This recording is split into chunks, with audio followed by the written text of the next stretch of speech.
En fait, toutes les rencontres que j'ai faites dans la musique, que ce soit des personnes connues ou pas connues, ça m'a marqué. Parce que au travers, ouais, au travers de chacun d'eux, bah, je suis devenu la personne que je suis en face de toi. Tu vois ce que je veux dire?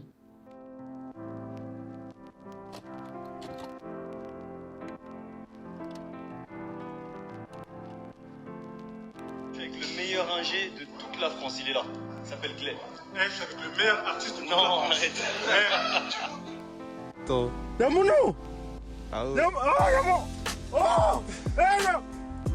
Oh, c'est une dinguerie. C'est pas n'importe quel disque d'or, hein. Ah, vous voyez, hein. T'as mis quoi. Moi,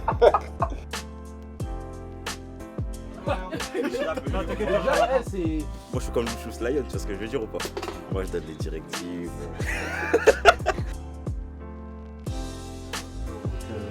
Bon, c'est un peu long, mais non, tu me tiens pas. Je sors, il me regarde et me dit, toi et moi on va bosser ensemble.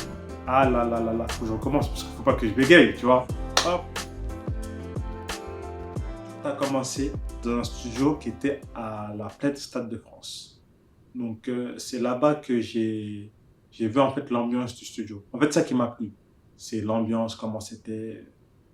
J'ai bien aimé l'esprit créatif, mais aussi social, tu vois. J'avais pas l'impression que c'était un taf, quoi, tu vois. C'était vraiment un échange de passion. Pour moi, le studio, c'est une réunion entre des personnes passionnées. Donc c'est vraiment de là que c'est parti et tout. J'ai kiffé l'univers, du coup, je suis resté un peu, mais j'étais pas un ingé, tu vois. J'étais juste un mec qui traîne.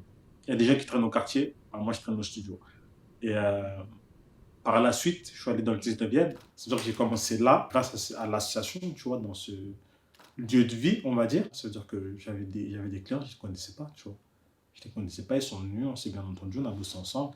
J'étais pas très fort, tu vois, mais ils m'aimaient bien, du coup on a bossé ensemble. Et de là, après, bah, ces personnes-là ont parlé de moi à d'autres personnes qui ont voulu bosser avec moi. De là, je suis arrivé dans d'autres studios et j'ai avancé, tu vois. Pas forcément très aigu, tu vois, mais J'ai juste, fait mes projets, oui j'ai bossé, bébé j'ai pas lâché. J'ai fait ma vie, j'ai fait mes projets, oui j'ai bossé, bébé j'ai pas lâché, j'ai pas lâché, j'ai pas lâché. Une anecdote, on était à Lomière, c'était les débuts et tout. Moi, c'est la première fois que je viens au studio et tout. C'est arrivé que moi, je me suis dit, bah, ses parents, ils sont consentants et tout. C'est carré et tout. Et on arrive devant la porte, il me menace et il me dit, Jérémy, si ma mère elle t'appelle, tu dis que t'es venu me chercher en stage. Et moi, en fait, j'étais jeune, j'avais 16 ans, 17 ans. Ça fait que je lui dis, mais impossible, je mens à ta mère, en fait. Il a dit, tu dis ça, tu t'es. Sa mère m'appelle, elle me dit, Jérémy, t'es où? Et là, il y a un silence. Il y a un silence pendant 15 secondes, 20, 15 secondes. Et il me regarde et il me dit, t'es venu me chercher. Je lui dis, bah, je suis venu chercher. Elle me dit, où? Après, j'arrive à lire sur ses lèvres qu'en gros, je dois dire une ville et tout. Je lui dis, bah, dans le 19e et tout. Elle me dit, bon, ok. Et après, ça a commencé de là. Hein. Ça a commencé de là. Et genre, tous les mercredis, je venais à la Lumière et je devais dire à sa mère que je venais le chercher en stage. Et ça a duré ça pendant quelques années, je crois. dans la musique, en fait, en gros, c'est très compliqué dans le sens où il y a pas beaucoup de partage entre acteurs en fait de la musique. Quand je te parle d'acteurs de la musique, je te parle que ce soit entre ingé, entre beatmaker ou entre artistes, tu vois. Il n'y en a pas beaucoup en fait qui se partagent des idées, il n'y a pas d'entraide, tu vois. Il y en a très peu, tu vois. Et moi, j'ai de la chance en fait de côtoyer tout au long de ma vie ou de ma carrière. Tout dépend de comment on appelle ça. Et il y a beaucoup de gens qui m'ont aidé, hein. Si je te dis demain, je me suis fait tout seul, je suis un menteur. Je suis un menteur. Très vite, en fait, la passion est devenue un quotidien, tu vois ce que je veux dire. Mais aujourd'hui, c'est encore le cas, tu vois. Enfin, un peu. Parce que certes, on va dire, c'est mon taf. Mais tu vois, quand je vais à une session avec quelqu'un de connu ou pas connu, bah, j'aurais pas forcément l'impression de travailler, tu vois ce que je veux dire.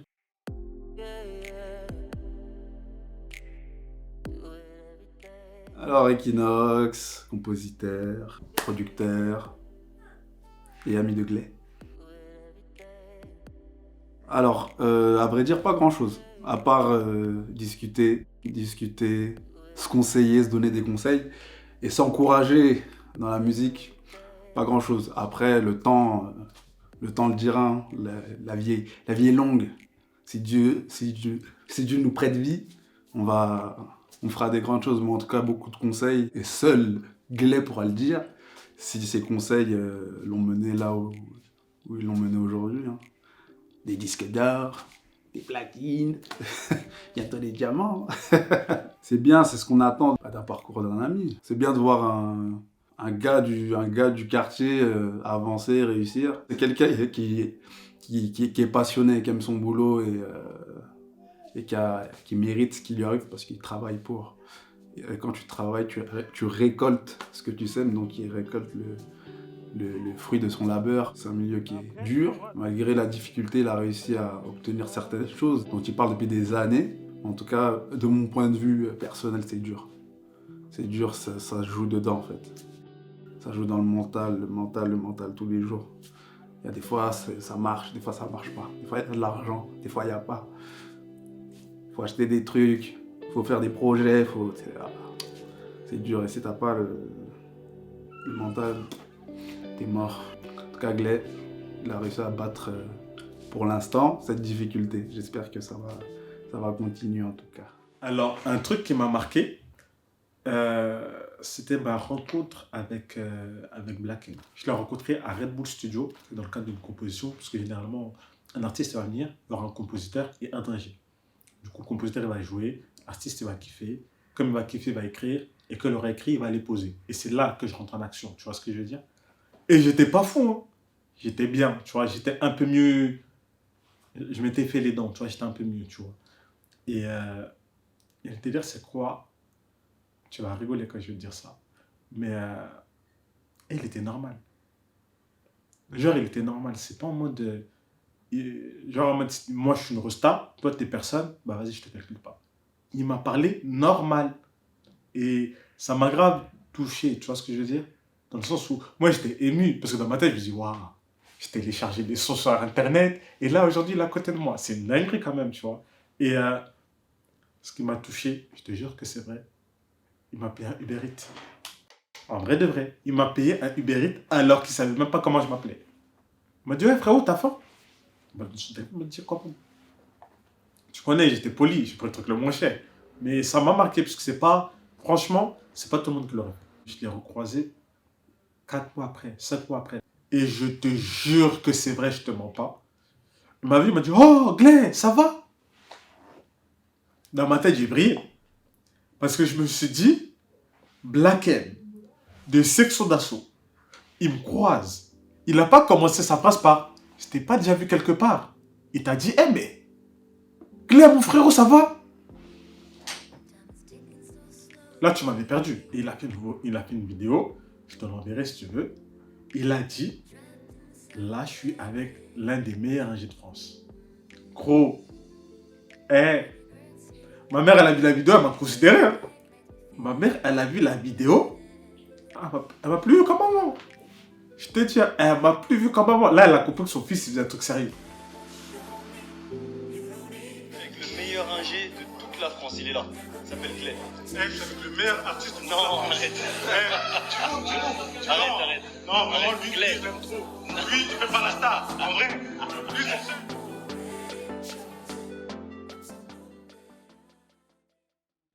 C'est rien, y'a qu'un de jour sans.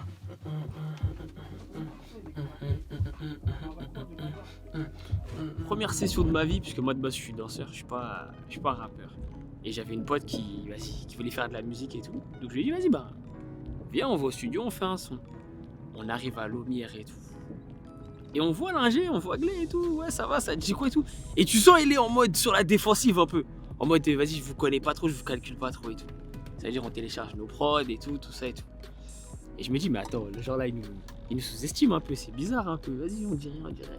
Je rentre en cabine, première fois en cabine et tout ça.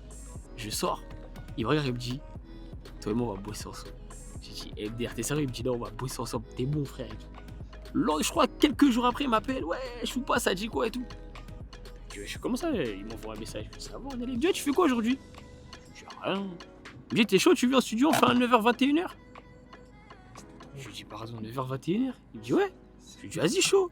Et c'est comme ça qu'en gros, on va dire, on s'est fait les dents tous les deux en même temps.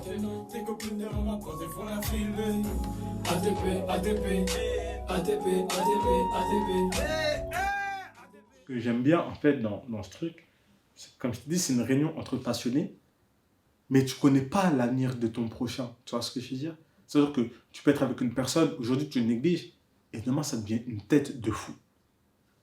Mais c'est grave, tu vois. En fait, mon taf, c'est de bosser avec les artistes de demain. Tu vois. Par exemple, je te dis un truc véridique, tu vois. Taïk, je l'ai connu il y a 5 ans, tu vois. Je l'ai connu il y a 5 ans et je l'ai découvert sur YouTube. J'ai eu la chance de bosser avec lui. Mais le Taïk avec qui j'ai bossé il y a 4 ans, c'est pas le Taïk que vous connaissez aujourd'hui. Tu vois ce que je veux dire? Et regarde aujourd'hui la personne que c'est devenu. Tu vois, carrément sur mon téléphone, c'était exactement le 30 mars 2018. Et j'ai écrit, un jour, il écrira l'histoire, croyez-moi, force au rêve. Et tu te rends compte, aujourd'hui, en 2018, on est en 2022, je te parle, on est le 24 novembre, et le 7 décembre, si je ne me trompe pas, il fait un Bercy qui comporte plus de 20 000 personnes. Je ne sais pas si tu te rends compte de la dinguerie, t'as capté ou pas? Et tu sais, à l'époque, là, les gens me prenaient pour un fou quand j'ai dit ça. Et ça, tu vois, c'est un truc marquant. Parce que j'ai cru en ce que je disais. Et j'ai pas dit ça pour tout le monde. Hein. Je crois que ça, c'est l'une des premières fois où je l'ai dit. Hein. Et c'est rare que tu m'entendras dire que, ouais, un tel, il va écrire l'histoire ou quoi. Tu vois ce que je veux dire? Ça, franchement, c'est une grande histoire. T'as vu, dans le sens où, toi, tu vois, comment dire, tu vois un disque. C'est plus que ça, tu vois, dans le sens où Rodizia, je l'ai connu il y a longtemps. Hein. Elle est partie de zéro et après, tu vois, tu l'as connue. Tu vois ce que je veux dire? Et c'est ça que je trouve ça archi beau, parce que je l'ai vu. Tu vois, j'ai vu l'évolution, j'ai vu les trucs, j'ai vu les machins, tu vois. Et ça veut dire que sa réussite, c'est fort. Ça ne m'intéresse pas d'être le meilleur, que ce soit un projet ou même pour un petit truc, tu vois, je veux être utile. Et c'est pour ça que je ne dis pas que je suis le meilleur ingé. Je dis, je suis l'ingé préféré. Parce que je connais très peu de personnes, très peu de personnes qui pourront parler en mal de moi. En vrai de vrai, j'ai toujours eu des bons rapports de service. Tout ce que j'ai fait dans la musique, j'ai kiffé. En fait, tout ce que j'ai fait et tout ce que je fais, je m'attends à rien. Je m'attends à rien, ça veut dire que je le fais comme ça, je le fais parce que je suis passionné. Ça veut dire que s'il m'arrive un truc de ouf, bah, c'est du bonus. Et s'il m'arrive rien, bah, c'est pas grave, c'est la vie. Demain, c'est mieux, tu vois ce que je veux dire? Là, je pense à tout ce que j'ai fait. Je me dis, c'est incroyable. Limite, là, je me dis, je peux m'arrêter. J'aurais fait tout ce que je voulais dans ma vie. J'aurais fait tout ce que je voulais. La vie est trop dure, ma baby est fraîche en nature. Il est temps, mon crâne il sature. L'avenir est à nous si t'as pas lu. Tu sais quoi, j'ai reçu le concept, je reste sans voix. C'est ma life, t'as pas compris, faut que je médite sans être dans le mépris. L'axe deviendra béton, si je dois becter, c'est pas en dilant. Ça fait des rageux, le projet en dilant. Bébé, si je dois béton, j'attends mes ennemis, personne ne sépare. Armé comme Scofield qui veut ma part. J'ai donné du love, ils m'ont rendu la rage. C'est dangereux, c'est trop vrai. Elle dit que je suis toxique quand elle pleure. Peux pas les leurrer, je peux plus les croire, peux plus les voir, je peux les sentir. J'ai pas la tête, la gueule de l'emploi. Je vends de la white comme Nike Adidas, bébé a peur, trop saut d'humeur. Elle dit que je suis mauvais, dans le noir, je la confie. J'ai pas lâché, non. Bébé, j'ai pas lâché, j'ai pas lâché, j'ai pas lâché, non. Bébé, j'ai pas lâché, j'ai pas lâché, j'ai pas lâché, non. Bébé, j'ai pas lâché, j'ai pas lâché, j'ai pas lâché, non. Bébé, j'ai pas lâché.